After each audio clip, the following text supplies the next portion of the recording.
Hello दोस्तों, welcome to only IAS. Date है आज की 19 दिसंबर 2022 एंड आप सभी का स्वागत है आज के एडिटोरियल डिस्कशन में। देखिए, आज हम टोटल 3 मुद्दे डिस्कस करने वाले हैं। पहला मुद्दा है हमारा कोर्ट के रिगार्डिंग बैकलॉग से संबंधित। अक्सर हमने बार बार डिस्कस किया है कि जुडिशरी अंदर काफी ज्यादा हमें पेंडेंसी देखने को मिल जाती है। बहुत सारे केसेस पेंडेंसी है, लगभग 4.5 करोड़ केसेस हमें देखने को मिल जाएंगे। तो इसको कैसे ठीक कर सकते हैं, यहां पर राइटर ने कुछ इंटरेस्टिंग सजेशंस दिए हैं, उनको एक बार समझेंगे। उसी तरह से दूसरा मुद्दा होगा हमारा गुड गवर्नेंस से संबंधित। देखो, आप जानते हो कि जो 25 दिसंबर है ना, वो हमारे पूर्व प्रधानमंत्री डॉक्टर अटल बिहारी वाजपेयी जी का जन्मदिन दिवस होता है। तो उस दिन को हम सेलिब्रेट करते हैं as a good governance day. तो जो पूरा हफ्ता है ना, बेसिकली 19 दिसंबर से लेके 25 दिसंबर तक का, ये गुड गवर्नेंस वीक की तरह सेलिब्रेट कर रहा है। तो यहां पर राइटर ने डिस्कस किया है कि क्या हमारी गवर्नमेंट के स्टेप्स लिए गए हैं गुड गवर्नेंस से कॉरस्पॉन्डिंग, और क्या किया जा सकता है, ये सारी बातें यहां पे करेंगे। तीसरा मुद्दा होगा हमारा जीएसटी से संबंधित। अभी बहुत ही रिसेंटली जीएसटी काउंसिल की मीटिंग हुई है, कुछ इंपॉर्टेंट डिसीजन लिए गए हैं उसके अंदर, उनको भी हम यहाँ पर समझेंगे। बट उससे पहले आज की कोट ऑफ द डे, जो किसके द्वारा है, by Martin Luther King junior ji के द्वारा। इन्होंने लिखा है, scientific power has outrun our spiritual power, we have guided missiles and misguided man. देखो, समझने की कोशिश करो। साइंस के अंदर नई नई तरक्की होती जा रही है, नए नए इन्वेंशन होते जा रहे हैं, जो कि एक बहुत अच्छी बात है।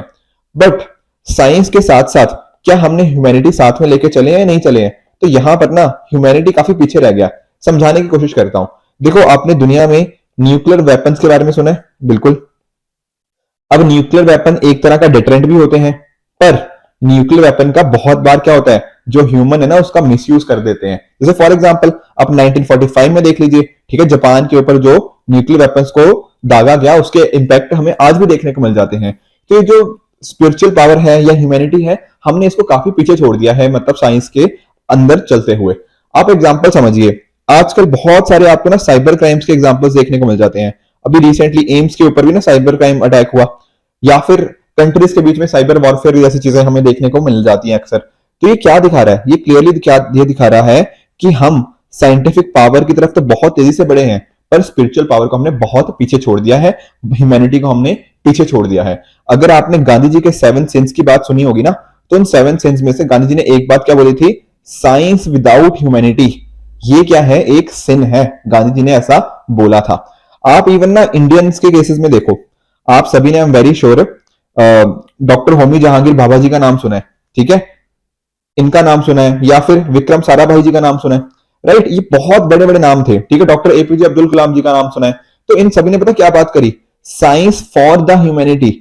अगर हमें साइंस के अंदर कुछ लेकर भी आना है ना, तो उसका रियल इंपैक्ट ग्राउंड पर दिखना चाहिए। अगर हम अपने स्पेस प्रोग्राम्स कुछ लॉन्च कर रहे हैं, कहीं भी पैसा डाल रहे हैं, तो उसका इंपैक्ट एक आम इंसान की जिंदगी में इंपैक्ट आना चाहिए। ऐसा मैंने नहीं बोल रहा, ऐसा डॉक्टर भाभा जी ने, विक्रम साराभाई जी ने, डॉक्टर एपीजे अब्दुल कलाम जी ने, इन सभी ने ये बात करी हुई है। तो यहां पर ना, ये जो मार्टिन लूथर किंग जूनियर की कोड भी अक्सर यही बात करती है कि हमारे पास देखो कितनी सारी गाइडेड मिसाइल है आज के टाइम पर मिसगाइडेड मैन है। अगर हमने इनको साइंस को अच्छे से यूज किया ना, तो बहुत अच्छे से हम इसको इफेक्टिवली लोगों की लाइफ के अंदर इंपैक्ट करने के अंदर यूज कर पाएंगे, ठीक है। आजकल के टाइम देख लो, रशिया यूक्रेन क्राइसिस देख लो, या फिर इसराइल पैलेस्टाइन का इशू देख लो, कोई भी आप इशू उठा के देख लो, वो क्यों है? क्योंकि साइंटिफिक पावर ने हमारी स्पिरिचुअल पावर को आउटरन कर दिया है। बहुत सारे आपको डिजाइनर बेबी जैसी सिचुएशन देखने को मिल जाती है, ठीक है ना। कई बार हमें देखने को मिलता है किडनी रैकेट्स के हमें एग्जांपल देखने को मिलते हैं, मेडिकल ट्रायल्स के एग्जांपल देखने को मिलते हैं। ये सारे के सारे क्या दिखाते हैं? साइंस विदाउट ह्यूमैनिटी के एग्जांपल दिखाते हैं। बट हमें वर्क किसकी तरफ करना है? साइंस फॉर द ह्यूमैनिटी की तरफ।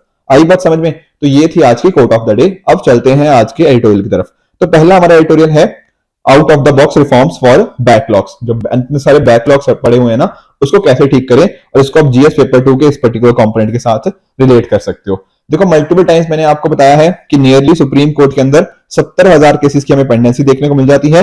ओवरऑल अगर आप बात करें तो नियरली 4.5 करोड़ केसेस पेंडिंग है डिफरेंट कोर्ट्स के अंदर इंडिया में, ठीक है। अभी रिसेंटली चाहे वो हमारे चीफ जस्टिस ऑफ इंडिया हो डॉक्टर चंद्रचूड़ जी, ठीक है, या फिर आप बात कर लीजिए सुशील कुमार मोदी जी की, बेसिकली ये पार्लियामेंट्री स्टैंडिंग कमेटी के एक चेयरमैन है। तो इन्होंने भी यहाँ पे बात करी हुई है कि किस तरह से हम चीजें बदल सकते हैं, क्या क्या हम नए रिफॉर्म्स लेकर आ सकते हैं। तो यहाँ पर राइटर बात क्या कर रहे हैं कि 3 ऐसे रिफॉर्म्स हो सकते हैं जो कुछ नए रिफॉर्म्स होने चाहिए। कहने का पॉइंट क्या है कि हमने ना, देखो बहुत सारे रिफॉर्म हम सुनते रहते हैं, पर एक्चुअल में वो इंप्लीमेंटेबल है या नहीं है, उससे कितनी पेंडेंसी खत्म होगी, ये क्वेश्चनेबल है। पर यहाँ पर राइटर ने जो 3 सुझाव दिए हैं, हम उनको समझने की कोशिश करेंगे। रीजन क्या है ये 3 सुझाव लाने का? देखो दरअसल में ना, अगर आप सिचुएशन देखो तो हमारे चीफ जस्टिस ऑफ इंडिया ने बोला है कि हाई कोर्ट के अंदर अच्छे जजेस का लाना बहुत मुश्किल हो जाता है।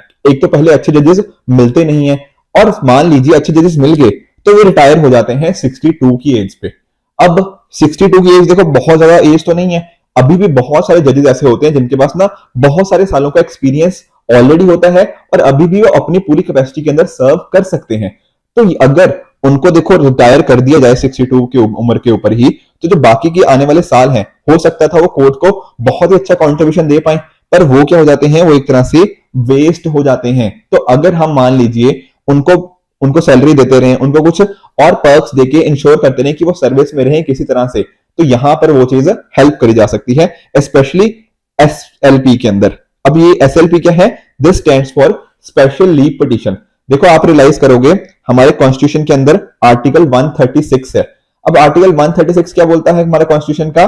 कि हमारे जो सुप्रीम कोर्ट है ना, उसके पास एक स्पेशल पावर है। स्पेशल पावर किस चीज की? कि अगर मान लो किसी कोई कोर्ट में के अंदर, कोई ट्रिब्यूनल के अंदर कोई ना केस है, पर वहां पर लगता है कि नहीं, यहां पर इस केस के अंदर ना थोड़ा क्वेश्चन ऑफ लॉ की बात हो रही है, ऐसा जो क्वेश्चन ऑफ लॉ इन्वॉल्व है जो सुप्रीम कोर्ट अच्छे से इंटरप्रेट कर सकता है, तो होगा क्या, ये वाला केस ना सुप्रीम कोर्ट के पास चला जाएगा। इसको बोलते हैं स्पेशल लीव पिटीशन। आई बात समझ में? कि अगर ये बहुत इंपॉर्टेंट क्वेश्चन ऑफ लॉ है ना, जहां पर हमें लगता है कि नहीं, ये वाली चीज तो हमारे सुप्रीम कोर्ट ही देख पाएगा, इस मुद्दे को तो सुप्रीम कोर्ट ही देख पाएगा, या फिर हमें कहीं पॉसिबिलिटी लगती है कहीं पर कोई बहुत ग्रॉस इनजस्टिस ना हो जाए, तो वहां पर सुप्रीम कोर्ट के अंदर मुद्दा जा सकता है। अब होता क्या है, ऐसे तो हर मुद्दा, देखो आप सोच रहे होंगे कि हर मुद्दा सुप्रीम कोर्ट के अंदर चला जाएगा, पर नहीं, सुप्रीम कोर्ट उनमें से देखती है कि किस मुद्दे को सुनना है, किस मुद्दे को नहीं सुनना। और अगर आप रियलाइज करोगे ना, तो हमारे सुप्रीम कोर्ट का एक बहुत अच्छा खासा टाइम इसी चीज में चला जाता है कि किस पर्टिकुलर केस को उनको सुनना चाहिए, किस पर्टिकुलर केस को हम रिजेक्ट कर देंगे। तो नियरली ना आधा टाइम तो इसी में चला जाता है। अब आप खुद सोचो, सुप्रीम कोर्ट के अंदर केसेस पेंडिंग है और आधा टाइम सुप्रीम कोर्ट इसमें चला गया कि कौन सा केस सुनना है, कौन सा केस नहीं सुनना। आप इमेजिन करो, यहां पे राइटर ने एक एनालॉजी दी है। एनालॉजी क्या है? वहां पर उन्होंने बात करी है कि आरबीआई अगर सोचो आधा टाइम अपना यहां पे स्पेंड करेगी कौन सा वाला नोट असली है, कौन सा नकली है, तो कितना ज्यादा टाइम वेस्ट होगा आरबीआई का।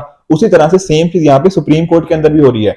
अगर मान लो हम यहाँ पे जो जजेस रिटायर हो रहे हैं, उनको अगर ये काम दे दें कि आप ये चेक करो स्पेशल लीव पिटीशन को सुनना, तो वहां पर ना एक पॉसिबिलिटी बनती है कि वो इस चीज को अच्छे से चेक कर पाएंगे एंड उनके ऊपर अच्छे से वर्क भी कर पाएंगे। और जो सुप्रीम कोर्ट का बाकी बचा हुआ टाइम है, तो वो सारी चीजें हम वहां पर अच्छे से उनको यूटिलाइज कर सकते हैं। ठीक है ना? तो करंट जजेस जो हैं, वो अपना जो बाकी का बचा हुआ टाइम है वो इंपॉर्टेंट केसेस के ऊपर लगा सकते हैं। ये स्पेशल लीव पिटीशन वाली चीजें बाकी के जो जजेस हैं वो देख सकते हैं। इसके साथ ही दूसरा मुद्दा क्या हो सकता है? दैट इज रिगार्डिंग टेक्नोलॉजी, कि टेक्नोलॉजी का हमें यूज डेफिनेटली करना ही होगा। देखो जैसे आप अभी बात कर रहे थे ना हम लोग कि जो जजेस रिटायर हो रहे हैं उनको ऑलरेडी रखो, उनको लंबे टाइम के लिए उनको कंटिन्यू करवाओ, स्पेशल लीव पिटीशन या और चीजें उनको सुनवाओ।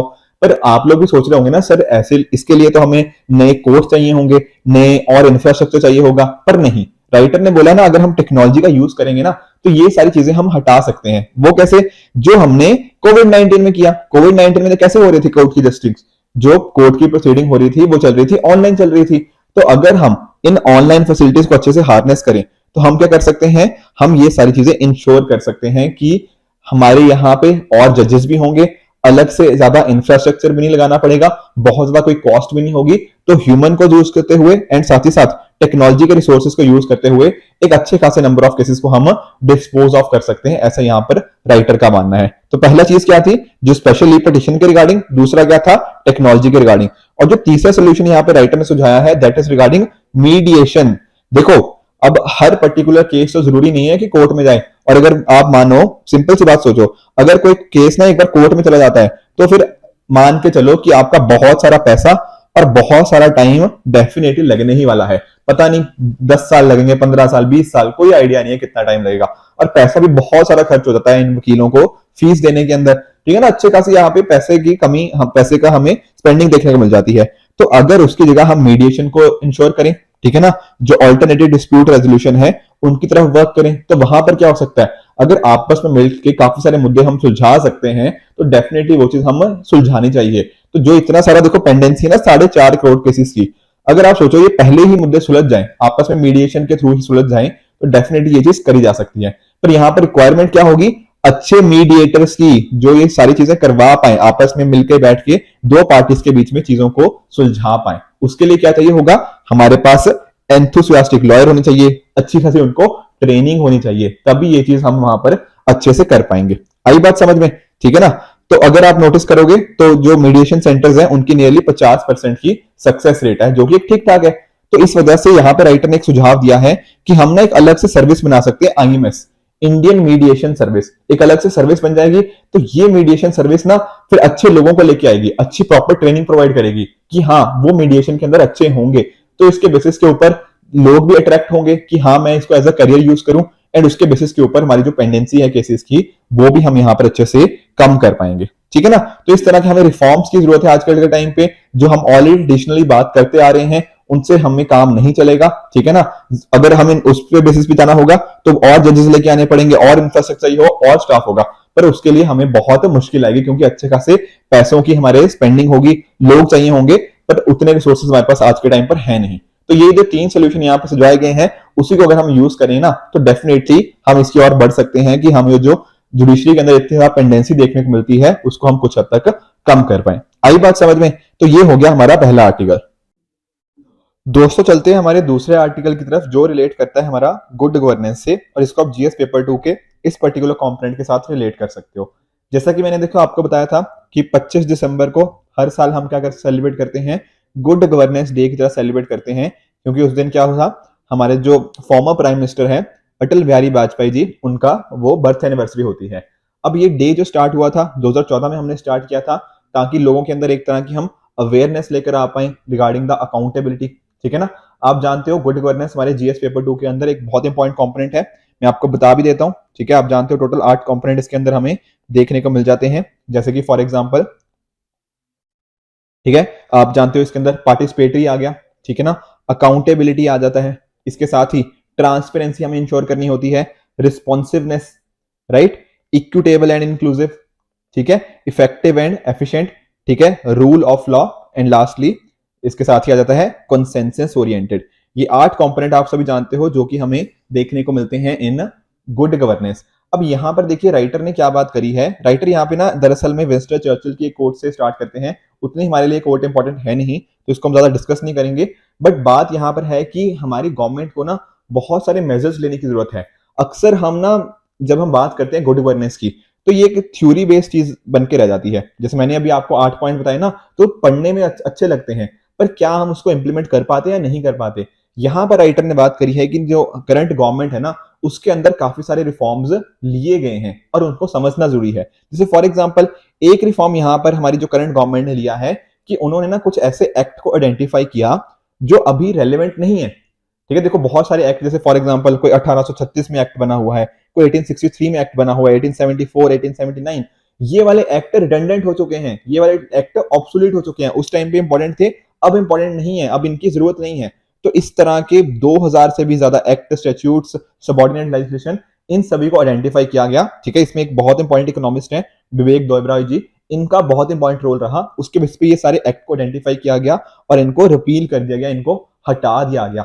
अब देखो इस तरह से एक्ट ये जो थे पुराने, जिनका कोई आज के टाइम में सेंस नहीं था, उनको हटाने से क्या होता है, ईज ऑफ डूइंग बिजनेस बनता है। ठीक है ना। इन्वेस्टर का थोड़ा कॉन्फिडेंस बनता है, वरना उसको देखना पड़ता है यार ये लॉ तो कहीं तो ब्रेक नहीं हो रहा, इस तरह की चीजें होती हैं। तो यहां पर जो इस तरह के लॉस को हमने रिपील किया ना, तो इससे रेंट सीकिंग बिहेवियर में कमी देखने को मिली है।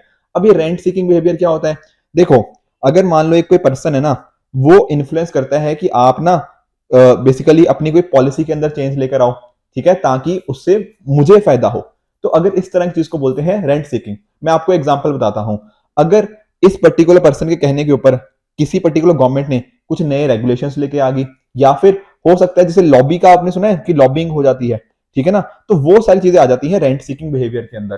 तो इस तरह की चीजें जो एब्सोल्यूट लॉस थे उनको हटाने से ये सारे बेनिफिट्स हमें यहाँ पर देखने को मिल जाते हैं। यहाँ पर ना राइटर ने देखो कर्नाटका की रिगार्डिंग बहुत सारे एग्जांपल्स दिए हुए हैं। अगर आप देखो कर्नाटका को रियलाइज करने की कोशिश करो तो यहाँ पर आप जानते हो बैंगलोर कितनी इंपॉर्टेंट सिटी है जब हम बात करते हैं आईटी सर्विसेज की, तो हाईएस्ट एक्सपोर्टर यहीं से होता है हमें कर्नाटक कॉरस्पॉन्डिंग। उसी तरह से बहुत सारे हमें स्टूडेंट्स देखने को मिल जाएंगे जो हायर एजुकेशन को यहाँ पे परस्यू कर रहे हैं। One of the highest states है with gross state domestic product. तो इस तरह से बहुत सारी चीजें यहाँ पर हमें देखने को मिल जाती हैं। पर तब भी हमें कर्नाटका के अंदर अभी भी कुछ ऐसे लॉस देखने को मिल जाते हैं जो प्रॉपरली आज के करंट सिनेरियो के हिसाब से वर्क नहीं कर रहे। एग्जांपल समझाता हूं कि अगर आप नोटिस करोगे ना तो नियरली 800 कंप्लायंसेस कहीं ना कहीं जो हमारे एमएसएमई सेक्टर होते हैं उनको करनी पड़ती हैं। किस तरह की कंप्लायंसेस हैं? जैसे फॉर एग्जांपल लेबर के रिगार्डिंग हो गया, फाइनेंस, टैक्सेशन, एनवायरमेंट, इन सभी मुद्दों के कॉरस्पॉन्डिंग अलग अलग कैटेगरीज के कॉरस्पॉन्डिंग डिफरेंट डिफरेंट कंप्लायंसेस करनी पड़ती हैं और उस वजह से काफी सारे इश्यूज हमें यहाँ पर देखने को मिल जाते हैं। सोचो अगर हमने इन कंप्लायंसेस को कम कर दिया, राइट, तो कितनी ईज ऑफ डूइंग बिजनेस हम यहाँ पर कर सकते हैं डेफिनेटली। उसके साथ ही राइटर ने और भी बात करी हुई है, जहां पर राइटर ने बात करी है कि देखो हमारे यहाँ ना पहले लॉज होते थे जहां पर क्या होता था कि अगर कोई पर्सन ने कोई क्राइम किया है तो उसको डायरेक्टली सजा दे जाती थी। मैं एग्जांपल समझाता हूं। मान लो ना एक कोई सिविल सर्वेंट है, अब इसने ना कुछ अपने ऑफिस के लिए मान लो लैपटॉप खरीदने हैं। अब लैपटॉप खरीदने के लिए दो ऑप्शन आए, एक ने बोला हम आपको लैपटॉप देंगे 30,000 का, एक ने बोला हम लैपटॉप देंगे 32,000 का। ठीक है, इसने मान लो 32,000 वाला ले लिया क्योंकि थोड़ा अच्छा दिख रहा था। पर यहां पर क्या होता था कि हम देखते थे नहीं यार इसने ना पक्का कुछ ना कुछ रिश्वत करी होगी, इसने पक्का यहां से पैसे खाए होंगे तब ये महंगे वाला लैपटॉप ले रहा है। तो यहां पर ना हम ज्यादा ना उसकी इंटेंशन के ऊपर फोकस नहीं करते थे कि सिविल सर्वेंट ने अगर कोई डिसीजन लिया तो किस इंटेंशन से लिया, क्या उसके पीछे का मकसद ठीक था या नहीं था। तो होता क्या था, डायरेक्टली करप्शन के चार्जेस उस पर लगा दिए जाते थे विदाउट एक्चुअली कंसिडरिंग की बैकड्रॉप क्या है। बट हम इस करंट गवर्नमेंट ने क्या किया, प्रिवेंशन ऑफ करप्शन एक्ट की इस पर्टिकुलर प्रोविजन को स्क्रैप कर दिया। अब देखो सिविल सर्वेंट भी ना थोड़ा आसानी से डिसीजन ले सकते हैं। अब ये ऐसा नहीं है कि आपको आसानी से करप्शन कर सकते हैं, नहीं, पर पहले कोई भी डिसीजन लेने से पहले बहुत सारे फैक्टर्स को, बहुत सारे पैरामीटर्स को सोचना पड़ता था। अब इस पर्टिकुलर प्रोविजन से चेंज आने से क्या हुआ, सिविल सर्वेंट थोड़ा आसानी से डिसीजन ले पाएंगे, थोड़ा चीजें तेजी से मूव करेंगी। जो बात करते हैं ना रेड टेपिज्म की कि फाइल बड़ी धीरे धीरे मूव करती है, वो फाइल अब थोड़ी तेजी से मूव करेगी एंड अकॉर्डिंगली इससे क्या होगा, ईज ऑफ डूइंग बिजनेस का प्रमोशन होता है। उसी तरह से देखो जैसे आप जानते हो डिजी लॉकर एक बहुत ही इंपॉर्टेंट कंपोनेंट रहा है। डिजी लॉकर के अंदर आप जो भी अपने डॉक्यूमेंट्स होते हैं उनको डेफिनेटली यहाँ पे स्टोर किया जा सकता है। तो करंट टाइम्स में क्या है, डिजी लॉकर के अंदर आपको 5 बिलियन से भी ज्यादा डॉक्यूमेंट देखने को मिल जाएंगे और 100 मिलियन से भी ज्यादा यूजर्स देखने को मिल जाएंगे, जो कि यहाँ पर ना इसने काफी हर चीज को सिंप्लीफाई करने की बात करी है। जो एक्चुअल में हम बात करते हैं ना गुड गवर्नेंस का काम क्या है, लोगों की लाइफ के अंदर ईज ऑफ लिविंग लेकर आना। तो डिजी लॉकर ने एक्चुअल में वही काम किया है। और यहाँ पर जैसे मैं आपको बता रहा था कर्नाटका के राइटर ने बहुत एग्जांपल दिए हैं, तो कर्नाटका भी जैसे फॉर एग्जांपल आप देख सकते हो स्वामित्व स्कीम, आप सभी जानते हो कि जो विलेज है उसके एरिया को प्रॉपर्ली सर्वे करना, उसको मैप करना, देखना कौन सी जमीन किसकी है, कौन सी रेजिडेंशियल एरिया कितना है, कौन सा कमर्शियल एरिया कितना है, एग्रीकल्चर के अंडर एरिया कितना है। तो प्रॉपर ना हम मैपिंग करके हम ये डिटरमिन कर पाएंगे कौन सा जमीन किस पर्टिकुलर पर्सन की है, तो आइडेंटिटी उससे पता लग पाएगी एंड उसके बेसिस पे टेक्नोलॉजी को यूज करते हुए उनको अलग अलग फीचर्स फिर प्रोवाइड किए जा सकते हैं।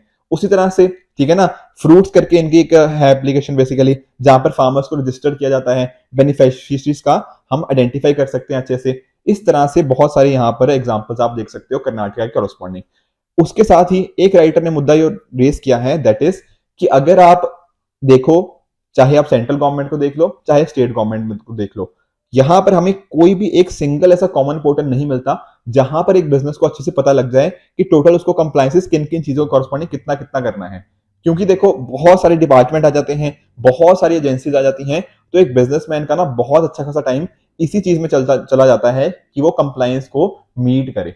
अगर आप खुद रियलाइज करो, अगर इन सभी चीजों को हमने अच्छे से यूटिलाइज कर लिया, ठीक है ना, अगर ये सारी इतने जो एक्सेसिव रेगुलेशंस हैं इनको हमने ठीक कर लिया, एक्सेसिव कंप्लायंस को इनको अच्छे से मैनेज कर लिया, तो बिजनेसमैन का कॉन्फिडेंस बढ़ेगा, वो आसानी से यहाँ पर बिजनेस कर पाएंगे एंड अकॉर्डिंगली नया नया फॉरेन डायरेक्ट इन्वेस्टमेंट भी इंडिया में आ सकता है। लास्टली यहाँ पे राइटर बात कर रहे हैं टेक्नोलॉजी की। यहाँ पर ना इन्होंने कुछ एग्जांपल्स दिए हैं स्टार्टअप्स के, जैसे अवंतरी हो गया, रीफ्रेश एआई हो गया। ये बात कर रहे हैं कि आर्टिफिशियल इंटेलिजेंस को हम कैसे यूज कर सकते हैं मास कम्युनिकेशन के अंदर। मैं आपको एग्जांपल समझाता हूं। जैसे मान लो हमारे जैसे प्रधानमंत्री जी हैं, मान लो ये किसी पर्टिकुलर स्कीम के बारे में बता रहे हैं। अब स्कीम के बारे में तो शायद हजारों लाखों लोगों को बता रहे होंगे।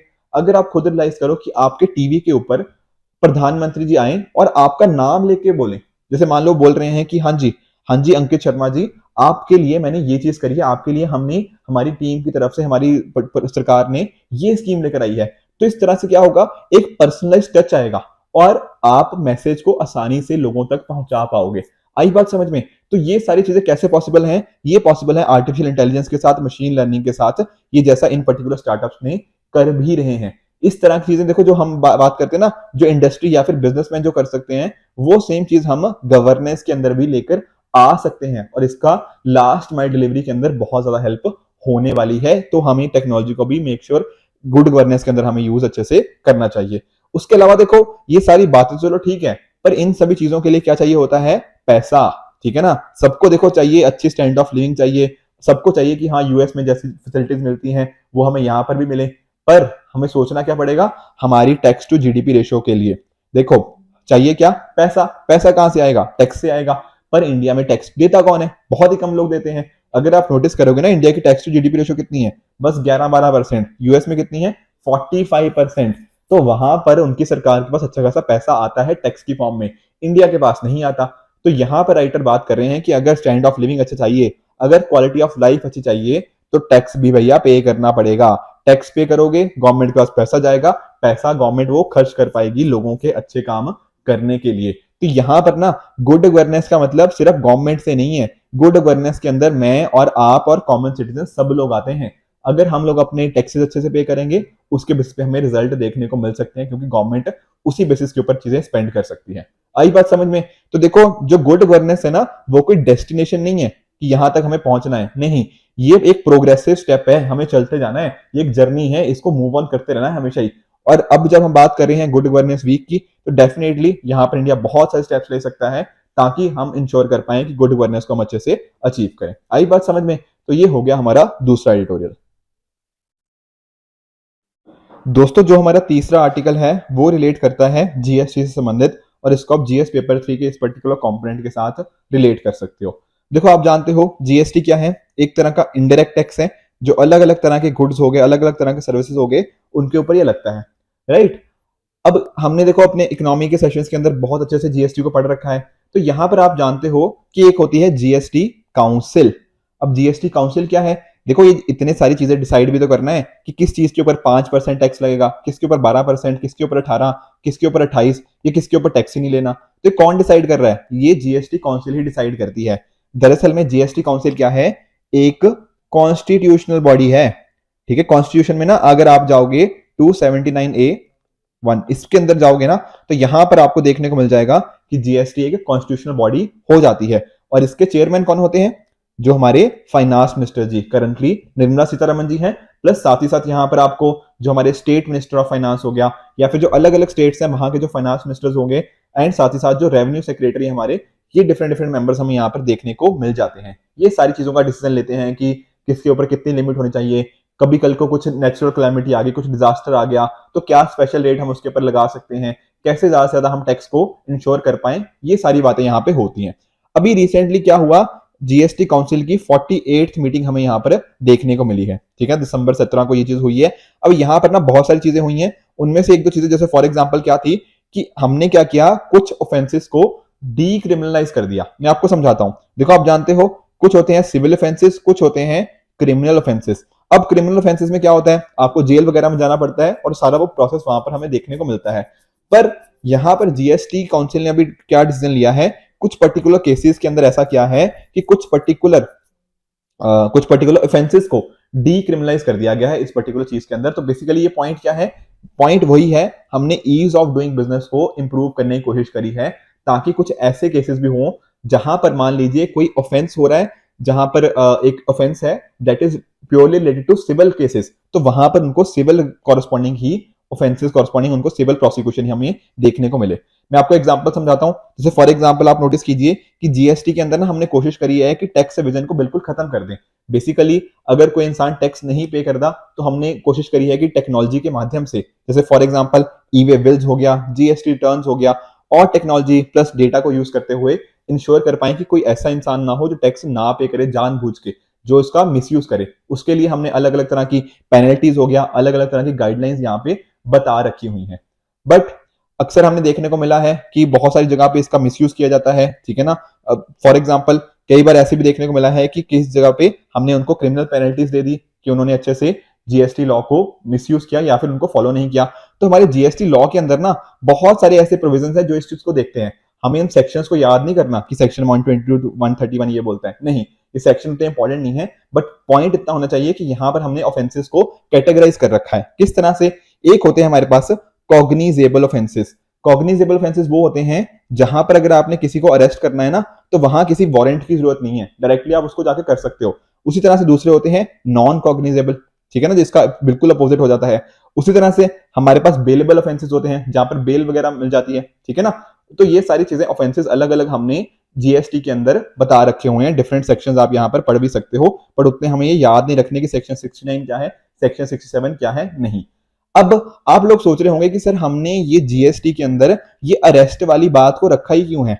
अगर किसी बंदे ने मान लो जीएसटी नहीं पे किया या फिर उसने जीएसटी छुपाने की कोशिश करी, तो अरेस्ट हमने क्यों कर रहे हैं उसको? क्या उसके ऊपर सिविल चार्जेस नहीं लगा सकते? देखो ये वाला मुद्दा ना हमारे जो उस टाइम के फाइनेंस मिनिस्टर थे डॉक्टर अरुण जेटली जी, उनके सामने भी आया था। तो उन्होंने क्या बात बोली? उन्होंने बोली कि मान लीजिए कोई एक बंदा है, वो 100 करोड़ का फ्रॉड करता है, तो अगर उसने 100 करोड़ का फ्रॉड कर दिया और उसके पास कोई एसेट भी नहीं है जहां से हम इसको रिकवर कर पाए, बेसिकली कुछ उसका बेच पाए, एसेट वगैरह, कुछ उसकी जमीन बेच पाए, कुछ उसके ऑफिस बेच पाए, अगर वो सारी चीजें भी नहीं है, तो गवर्नमेंट क्या करेगी? क्या गवर्नमेंट पावरलेस हो जाएगी उस कॉरस्पॉन्डिंग? नहीं। तो एक तरह का डेटरेंट लाने की जरूरत है। तो डेटरेंट क्या होगा? उसको अरेस्ट करने की बात, ठीक है ना। तो ये यहां पर उनके द्वारा, अरुण जेटली जी के द्वारा बात करी गई थी। बट अभी की जो जीएसटी काउंसिल है उसके अंदर ये डिसाइड हुआ है कि ये जो हम अरेस्ट वाली बात है ना, ये बहुत ही कम केसेस के अंदर करना चाहते हैं। ये जो क्रिमिनल, हमने बहुत सारे ऑफेंसेस को क्रिमिनल ऑफेंसेस कैटेगराइज कर दिया ना, हम इसको क्या कर रहे हैं? डीक्रिमिनलाइज कर रहे हैं। जैसे फॉर एग्जांपल, पहली बात तो ये है कि अगर किसी ने 2 करोड़ तक का टैक्स अमाउंट था, उसको करेंगे। पहले क्या था? ये नंबर था 1 करोड़ तक का, अब क्या कर दिया है? 2 करोड़ तक का, ठीक है ना। पर इसमें एक एक्सेप्शन है। एक्सेप्शन क्या है? कि अगर मान लो किसी ने कुछ फेक इनवॉइसेस बनाए हैं, तब उसको हम अरेस्ट कर सकते हैं किसी भी अमाउंट के लिए। बट अदरवाइज अगर कोई जेन्युइन रीजन की वजह से है, तो वो अमाउंट क्या होगा? 2 करोड़। पहले ये 1 करोड़ था, फिर से ईज ऑफ डूइंग बिजनेस इससे इंप्रूव होगा। उसी तरह से कंपाउंडिंग अमाउंट को भी हमने थोड़ा सा चेंज कर दिया है, ठीक है ना। ये छोटे मोटे चेंजेस हैं, उतना आपको ध्यान नहीं रखना, बट पॉइंट यही है कि नोटिस करो कि जीएसटी में ना बहुत सारे चेंजेस आते जाते हैं। जीएसटी एक अभी स्टार्टिंग फेज में है, धीरे धीरे इसकी आने वाले टाइम के अंदर और हम इंप्लीमेंटेशन देखते रहेंगे और बहुत सारे चेंजेस आते रहेंगे। अगर कोई चीज बहुत ही स्टार्टिंग फेज में होती है, हो सकता है लोगों को समझने के अंदर भी टाइम लगे। तो मेक श्योर हमें क्या करना चाहिए? हमें इंश्योर करना चाहिए कि हमारे लॉस भी उस हिसाब से वर्क करें। बेसिकली अगर ये स्टार्टिंग में है ना, अभी स्टार्टिंग फेज में है, जीएसटी में चेंजेस बहुत सारे चाहिए अभी और भी, तो यहां पर हमें इंश्योर करना चाहिए कि अगर वो जेन्युइन मिस्टेक्स हैं, तो वहां पर हम चीजों को या फिर लोगों को अरेस्ट ना करें, वहां पर उनको कुछ अलग तरह की हम पेनल्टीज लगा सकते हैं। और इस एक्ट के अंदर हमने बहुत सारे प्रोविजन देखे, वो पेनल्टीज अवेलेबल भी हैं। तो हमें इंश्योर क्या करना पड़ेगा कि यही पेनल प्रोविजंस बेटर रहेंगी रेदर देन उनको हम क्रिमिनलाइज करें। इसके अलावा राइटर ने और भी बातें करी हैं कि जैसे फॉर एग्जांपल अनरजिस्टर्ड पर्संस, उनको कैसे आसानी से ये चीज मिल पाए। अगर देखो उनको प्रॉपर उनका रिफंड नहीं मिलता टैक्स का, तो वो प्रोसीजर भी हम लेकर आए, एक टाइम पीरियड को इंश्योर कर पाए। बेसिकली कहने का पॉइंट ये है कि जीएसटी के अंदर जो कॉम्प्लेक्सिटी है ना, छोटे दुकानदारों के लिए, अनरजिस्टर्ड बायर्स के लिए, उन पर्टिकुलर के लिए हम उन चीजों को आसान कर सकते हैं इस टेक्नोलॉजी की मदद से, ताकि जो अलग अलग फैसिलिटीज हैं उनको हम प्रोवाइड कर पाए। उसी तरह से ईसीओस की बात करी गई है, ई कॉमर्स ऑपरेटर्स की, ठीक है ना। बेसिकली ये एक सुझाव है, ऐसा हमने एक तरह से इन प्रिंसिपल अप्रूवल दिया है, अभी पूरी तरह से इसको अप्रूवल नहीं दिया गया। बेसिकली किसके लिए है? जो अनरजिस्टर्ड सप्लायर्स है उनको क्या आसानी हो सकती है, उसके लिए यहां पर अलग अलग सुझाव बेसिकली ये दिए गए हैं, ठीक है ना। बाकी देखो जो और मुद्दे हैं उनको हम एडीआर मैकेनिज्म के थ्रू भी डील किया जा सकता है। जरूरी नहीं कि हर चीज को हम कोर्ट में लेके जाएं। अगर किसी ने कुछ जीएसटी पे नहीं किया या कुछ और इश्यू आते हैं जीएसटी कॉरस्पॉन्डिंग, तो आपस में भी मिलकर उसको, जैसे हम बात कर रहे थे ना मीडिएशन की, वो सारी चीजें देखी जा सकती हैं। पर इसके अलावा देखो राइटर ने बात करी है कि बहुत सारे मुद्दे अभी पेंडिंग हैं, जैसे कि गुटखा हो गया या फिर इस तरह की चीजें, पान मसाला के ऊपर किस तरह की चीजें होंगी। तो यहाँ पर ये सारे मुद्दे यहाँ पर एक्सपेक्ट कर रहे थे कि जीएसटी वाले जीएसटी काउंसिल में डिस्कस होंगे, पर ये सारे मुद्दे जीएसटी काउंसिल में डिस्कस नहीं हुए हैं। तो इनके ऊपर भी डिस्कशन आने वाले टाइम के अंदर हम कर सकते हैं। पॉइंट आपको सिंपली ये समझना है कि जो अलग अलग चीजें हम कर रहे हैं उससे ease of doing business improve होगा, इन्वेस्टर कॉन्फिडेंस इंप्रूव होगा, और हमें इंश्योर क्या करना है कि जो हम अगर हम इस पर्टिकुलर एक्ट के जो जीएसटी लॉ है इसके स्टार्टिंग फेज में है तो अभी हमें प्रोविजंस थोड़ी उस हिसाब से रखनी चाहिए ताकि अगर फ्यूचर में कुछ चेंजेस आते हैं उसका इंपैक्ट सभी के ऊपर ना पड़े, ठीक है ना। तो ज्यादा हमें इस थर्ड आर्टिकल में ना बहुत ज्यादा पॉइंट्स हमें याद नहीं रखने, जो बेसिक आइडिया था वो हमने समझ लिया है। और साथ ही साथ आप जीएसटी का जो स्टैटिक पार्ट है ना वो मेक श्योर कि आप अपने जो, ठीक है ना, आपने इकोनॉमी के अंदर आई एम वेरी श्योर स्टैटिक पढ़ा होगा, उसके साथ आप रिवाइज कर लीजिए तो बहुत अच्छे से आपको ये सारी चीजें समझ आ जाएंगी, ठीक है फ्रेंड्स। तो ये थी आज की डिस्कशन। आई होप आपको तीनों आर्टिकल अच्छे से समझ आए होंगे। इसी तरह से आप भी अपने एंड पे हार्डवर्क करते रहिए। Goodbye and good luck.